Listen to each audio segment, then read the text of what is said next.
आज के mission series में हम लोग देखने वाले हैं फोरकास्टिंग ऑफ फाइनेंशियल स्टेटमेंट्स। तो forecasting of financial statement lesson number 10 पे आ जाइए। क्या होता क्या है? पहली चीज तो बहुत सिंपल टॉपिक है, एकदम भी डरने वाली बात नहीं है, एकदम इजीली समझ में आ जाएगा ये topic.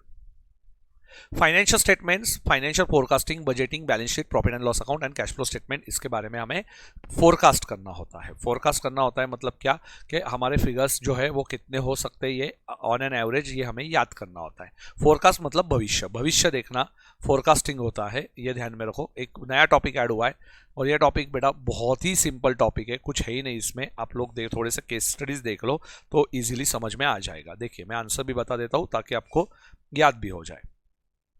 You are a company secretary and profitability projections of different scenarios are given.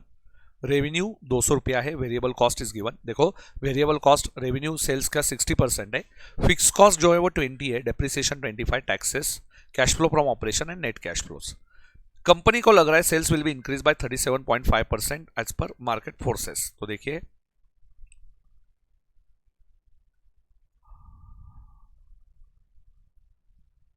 ताईला चहा सांग रे, जातील द्या।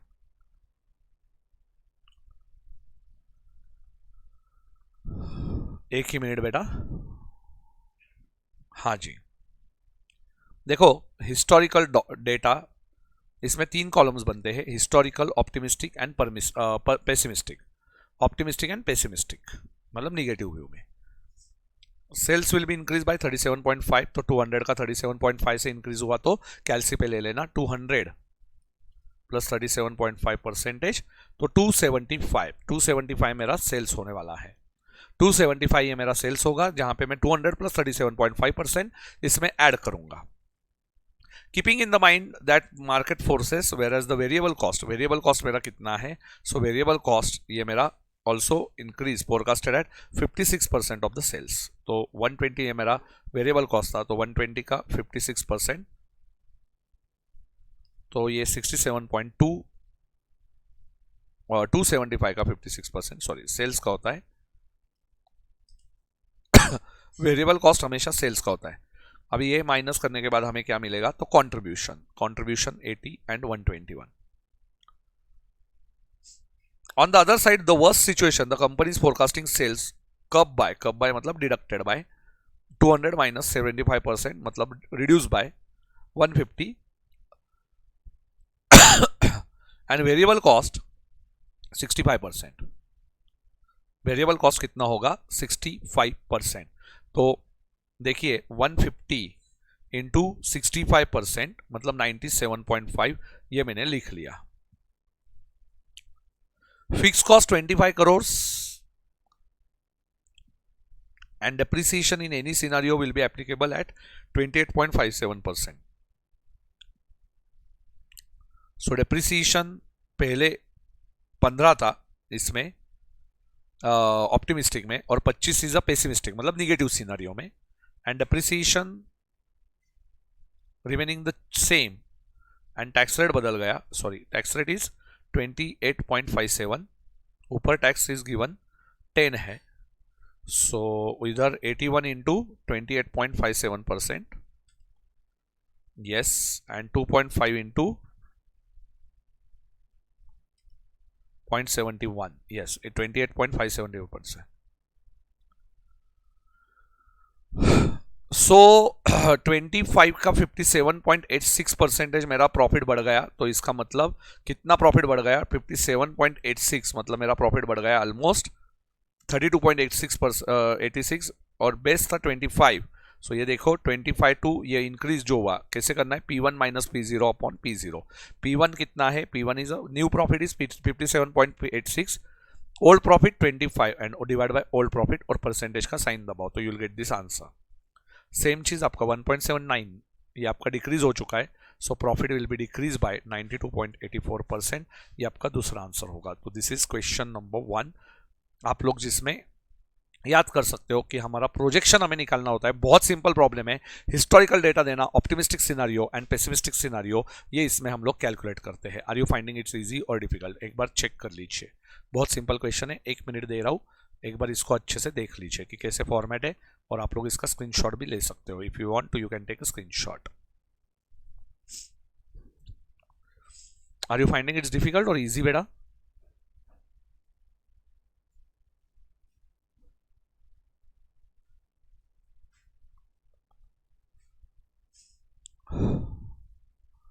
मुझे नहीं लगता है कि अभी ब्रेक देने की जरूरत है। ये टॉपिक होने के बाद रेशियो एनालिसिस के हम लोग फॉर्मूले देख लेंगे और उसके बाद मैं आपको छोड़ ही दूंगा। सो फॉर्मूले से रिवाइज करवा के दूंगा, प्रॉब्लम आप लोग सॉल्व करवा दो। ये इसके मैं 2-3 प्रॉब्लम्स आपके करवा के देता हूं, तो you will find it very simple.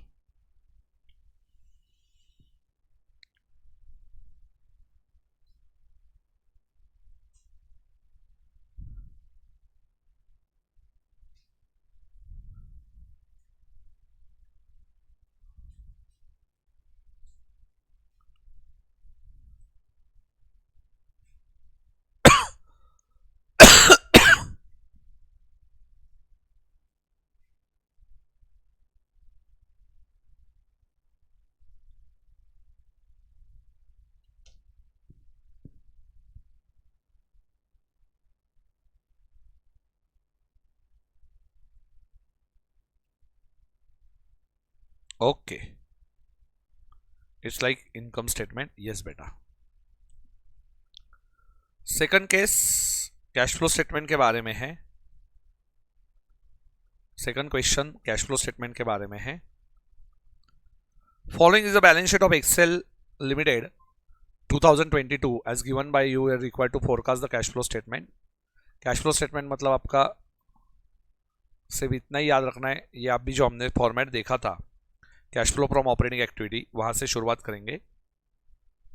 During the 2023, अभी ये स्टेटमेंट है, the company has forecasted the secured term loan by 20 crore and उसका टर्म लोन इज हमें to the extent of 5 crore पे करना है and increase in the liability by 10 crore. It is forecasted that current liability and provision remains unchanged, while company is planning to buy the fixed asset of 30 crores and inventory and receivables by 10 crores and 15 crores respectively. Increase होगा इसमें. Company is the projection of paying dividend of 10 crores and assuming other assets would remain unchanged except cash. देखो अभी हमने शुरुआत कहाँ से किया, तो शुरुआत किया हमने EBIT। EBIT देखो क्वेश्चन में कितना दिया हुआ है, profit before interest and tax. ये आप लोग चेक कर सकते हो, profit before interest and tax से हमने शुरुआत किया। ये हमारा स्टार्टिंग पॉइंट है, स्टार्टिंग पॉइंट 80 EBIT। इसमें हम लोग क्या एडबैक करेंगे, तो डिप्रिसिएशन हमारा कितना है, एडबैक कीजिए 20। सो डिप्रिसिएशन हमने 20 ऐड किया, तो इसको कैश फ्लो स्टेटमेंट में बोलते हैं operating profit before increase working capital changes, जो 100 आया। अभी increase in inventory last line पे दिया हुआ है कि इंक्रीज इन इन्वेंट्री कितना दिया हुआ है, 10 करोड़ एंड 15 करोड़। इंक्रीज मतलब आउटफ्लो होने वाला है। So increase in inventory and increase in receivables, ये अपना -10 और -15 ये आपको लिखना है, तो 75 ये यहाँ पे आ जाएगा। टैक्स आपका इनकम टैक्स पेड जो आपका 30 रुपीज जाने वाला है, जेब से आपका 30 रुपीज इनकम टैक्स पेड होने वाला है। सो ये हमने माइनस कर दिया, तो 45 आंसर आने वाला है। फिर इन्वेस्टिंग एक्टिविटी में इस साल आपने नया परचेस ऑफ फिक्स एसेट किया, तो वो 30 रुपीज आपका ऐड होने वाला है। और लोन हमने 20 रुपए का लिया, रीपेमेंट 5 रुपए का किया। देखो 20 रुपए का लोन लिया था और लोन रीपे हुआ 5 रुपए का, और अनसिक्योर्ड लोन वापस ऐड होगा। एंड सबसे इंपॉर्टेंट इंटरेस्ट पेड और डिविडेंड पेड, ये आप लोग भूल जाते हो, ये सबसे इंपॉर्टेंट है। ये बच्चा भूल जाएगा तो यहाँ पे लिखना मुश्किल होगा। सो -20 और -10, देखो यहाँ से डिविडेंड -10 और इंटरेस्ट -20, ये रिपे करना भूलना मत, तब जाके हमारा cash and cash flow statement आने वाला है 10 और equivalent at the beginning and equivalent at the end. ज़्यादा कुछ भी नहीं है, ये इन्फॉर्मेशन का कोई यूज़ नहीं है, ना ये इन्फॉर्मेशन का यूज़ है, बैलेंस शीट का कोई यूज़ नहीं है। सो यूज़ है सिर्फ और सिर्फ आपके, ये बैलेंस शीट का कोई यूज़ नहीं है, सिर्फ नीचे के डेटा का आपका यूज़ था। और इस तरीके से आपको ये प्रॉब्लम सॉल्व करना है। बहुत सिंपल प्रॉब्लम है कैश फ्लो स्टेटमेंट का, इंक्रीज और decrease in the cash and cash equivalent. और जिस तरीके से आप फोरकास्ट करते हो, एक बार देख लीजिए पूरा प्रॉब्लम, शांति से देख लीजिए, स्क्रीनशॉट ले लीजिए, और स्क्रीनशॉट लेने के बाद आपको ये आंसर अच्छे से समझ में भी आएगा, जितने भी बच्चे मिशन सीरीज देख रहे हैं।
चलिए, सो क्वेश्चन नंबर 2 बहुत ही सिंपल क्वेश्चन था सर। क्या बात क्या बात क्या बात। Forecasting of balance sheet. Cash flow statement तो हो चुका है, अभी हम लोग इसकी बैलेंस शीट, जो पहले वाला ही क्वेश्चन था उसी को लेके हम लोग बैलेंस शीट को भी इसके फोरकास्ट करेंगे। देखिए, शेयर कैपिटल में कोई चेंज नहीं था, 100 का 100 ही था, बराबर है। रिजर्व्स एंड सरप्लस 20 था, और ये 20 में आप लोग क्या ऐड करोगे, तो ये रिटेन अर्निंग्स ऐड करोगे। क्या ऐड करोगे बेटा? Add retain earnings. Secured loan में आपको 20 रुपए ऐड करके 5 रुपए माइनस करना है, 20 रुपए ऐड करके -5 करना है, जो आपको अभी पता है, पिछले ही प्रॉब्लम का बेस पकड़ के चलना है, पिछले ही प्रॉब्लम का बेस है। अनसिक्योर्ड लोन मेरा 10 से ऐड होने वाला है। फिक्स एसेट बेटा 30 से ऐड होगा और 20 से डिप्रिसिएशन माइनस होगा, ये भूलना मत। करंट एसेट्स कैश में 10 रुपए ऐड होने वाला है। ये 90 अनसिक्योर्ड लोन जो है वो 50 रिपीट हुआ है ये क्वेश्चन में। प्रोविजंस में no change. Cash and cash equivalent में 10 रुपीज से ऐड होगा, जो ऊपर हमने देखा था। ट्रेड रिसीवेबल भी इंक्रीज हुआ है 15 से, एंड इन्वेंट्री भी इंक्रीज हुआ है आपका। इन्वेंट्री ट्रेड रिसीवेबल कम, ये भी आपका गलती से हुआ है, एंड इन्वेंट्री 10 से ऐड हुआ है। और इस तरीके से आपकी बैलेंस शीट टैली होने वाली है। चेक कीजिए आपकी बैलेंस शीट कितने पे टैली हो रही है। एकदम सिंपल क्वेश्चन है, क्वेश्चन तो देख के फोरकास्ट ऑफ बैलेंस शीट करनी है, बहुत ही सिंपल क्वेश्चन है, इसको बिल्कुल भी हल्के में मत लीजिए। ये फुल मार्क्स देने वाला टॉपिक है, और इसमें सिर्फ एडलेस करना है। बच्चे बच्चे बच्चे बच्चे, भारत का बच्चा बच्चा करेगा ये बेटा, कोई दिक्कत ही नहीं है, इतना सिंपल प्रॉब्लम है।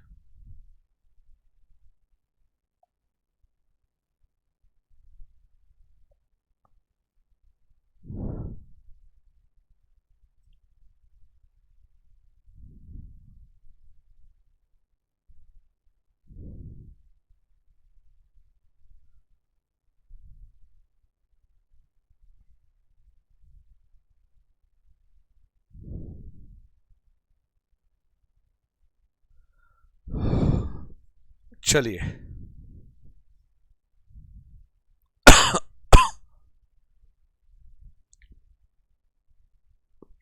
बहुत बढ़िया बेटा। केस नंबर 4 पे आते हैं। मुझे तो ये क्वेश्चन में बहुत मजा आता है बेटा। अभी 4, 5, 6 सभी क्वेश्चंस को सॉल्व ही कर लेंगे, अभी बचा ही क्या है, इसमें दम ही नहीं है टॉपिक में कुछ भी।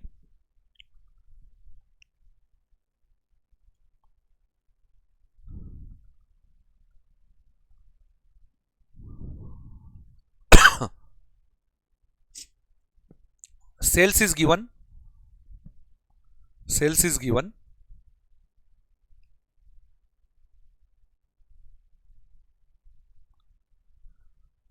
sales, operating sales, EBIT, interest, EBT, tax, profit after tax, dividend, return earnings, dividend payout ratio is given, and उसके बाद एक्सपेक्टेड पे out growth in the dividend. तो ये क्या है, ये हम लोग देखेंगे। हाँ जी बेटा, देखिए सेल्स दिया है, ऑपरेटिंग कॉस्ट दिया है, EBIT दिया है, interest, EBT, taxes, EBT, dividend, return earnings, and company is forecasting 25% increase in sales. तो सेल्स में 25% का बढ़ोतरी होगा। ऑपरेटिंग कॉस्ट ये इसका 70% होगा, 70% ऑफ सेल्स।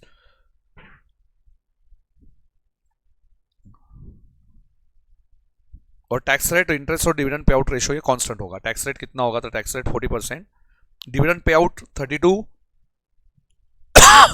96 का, तो 33.33%। ये डिविडेंड पे आउट रेशियो है 33.33%। And expected growth rate in the dividend आप देख सकते हो, D1 minus D0, D1 minus D0 करके आपका आंसर आएगा। एक्सपेक्टेड ग्रोथ रेट मतलब 44.5 ये नया आएगा तब की बात है, तो ग्रोथ रेट भी हमें ऐड करना है। ग्रोथ रेट कैलकुलेट करना है हमें। यस,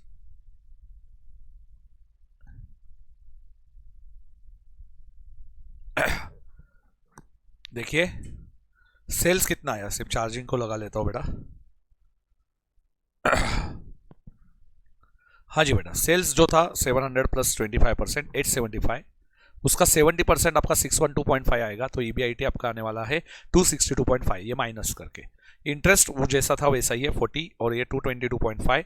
टैक्स रेट भी सेम है और ये आपका 133.3 आएगा 5 आएगा। And dividend pay out ratio ये 33.33% है, तो रिटर्न अर्निंग्स आपका 89 होगा। और क्वेश्चन एक पूछा है कि एक्सपेक्टेड ग्रोथ रेट कितना है, तो पिछले साल हमने 32 रुपीज़ पे किया था और इस साल हमने 44.5 पे किया, तो ग्रोथ रेट ये नया कॉन्सेप्ट है D1 minus D0 upon D0, जो आपने ऑलरेडी FM में पढ़ा हुआ है। FM में ऑलरेडी ये पढ़ा हुआ है, चेक कर लीजिए। 4 नंबर का क्वेश्चन भी बहुत आसान था। केस नंबर 4 इजी क्वेश्चन है, एकदम easy. Take a screenshot.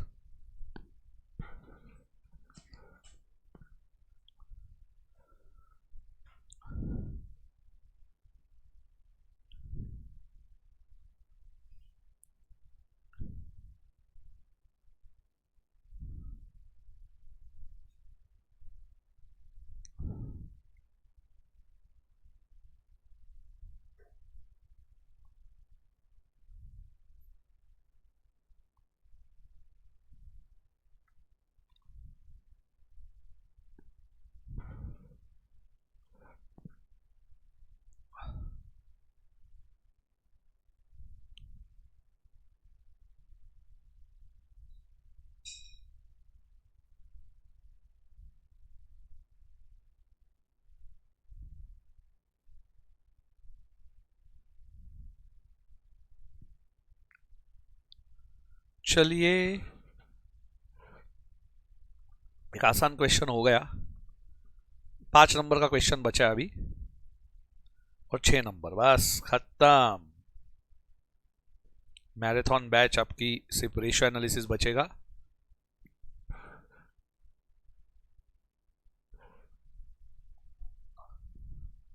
I hope you enjoyed till now. कोई डिफिकल्टी नहीं है। ये टॉपिक में मुझे फुल मार्क्स चाहिए आपको।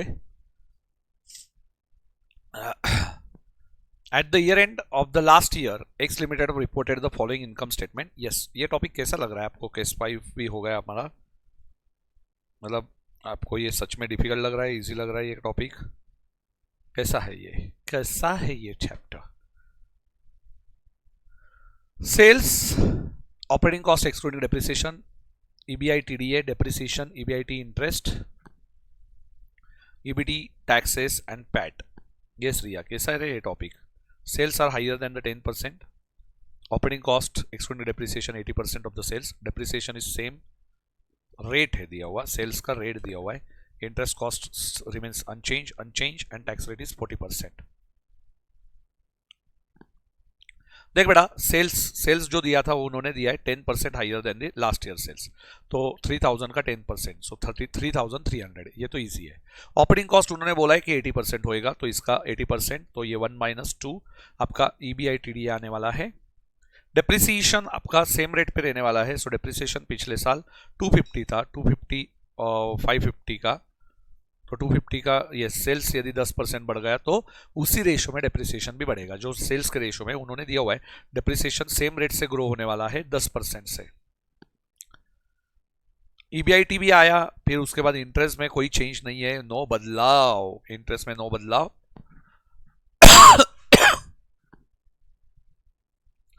टैक्स में 40% आएगा, तो पैट आपका 156 आ जाएगा। प्रॉब्लम खत्म हो चुका है, प्रॉब्लम खत्म हो चुका है। Take a screenshot. केस 5 इससे भी इजी था। मुझे तो नहीं लगता आपको कोई दिक्कत आएगा। ये चैप्टर सबसे बढ़िया चैप्टर जिसमें फुल मार्क्स मिलने वाले हैं हमारे सभी बच्चों को।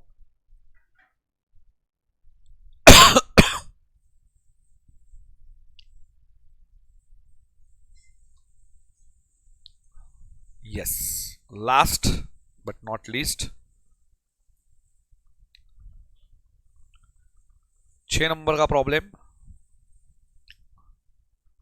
20% इंक्रीज इन सेल्स। अभी आप लोग ही करो बेटा, चलो चल, बट बेटा ये सेम क्वेश्चन है, सेम क्वेश्चन। चलो यहाँ पे ही करो खुद से, मैं नहीं बताऊंगा अभी।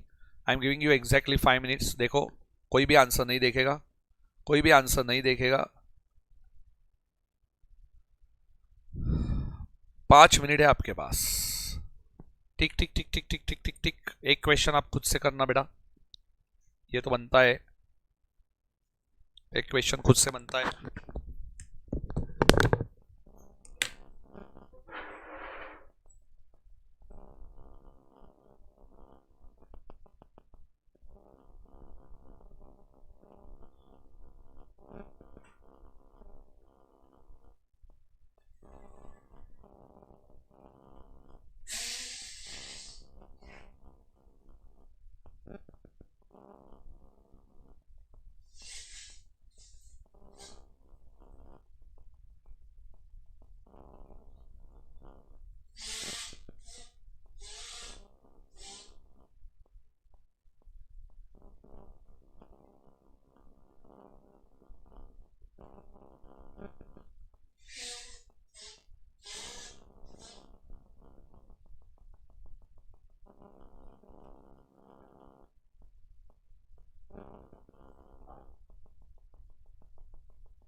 बेटा इसका आंसर आया,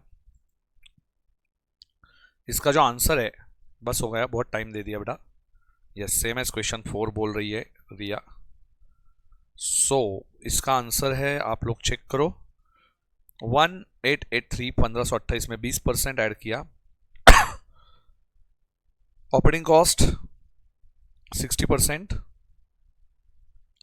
इंटरेस्ट जो है वो सेम ही है, टैक्स रेट भी सेम ही है,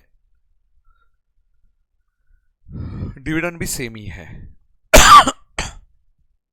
so your answer will be 287.29। जो प्रोजेक्शन आपका हुआ है, ये कितना बदल गया प्रोजेक्शन, तो 27.688%। तो ये प्रोजेक्टेड, ये केस नंबर 6 का आंसर है। पूरा का पूरा याद रखो, ये आंसर आया था जो नया आंसर है। वेरी गुड रिया, बहुत बढ़िया बेटा, बहुत ही बढ़िया तरीके से आपने आंसर दिया हुआ है। यस।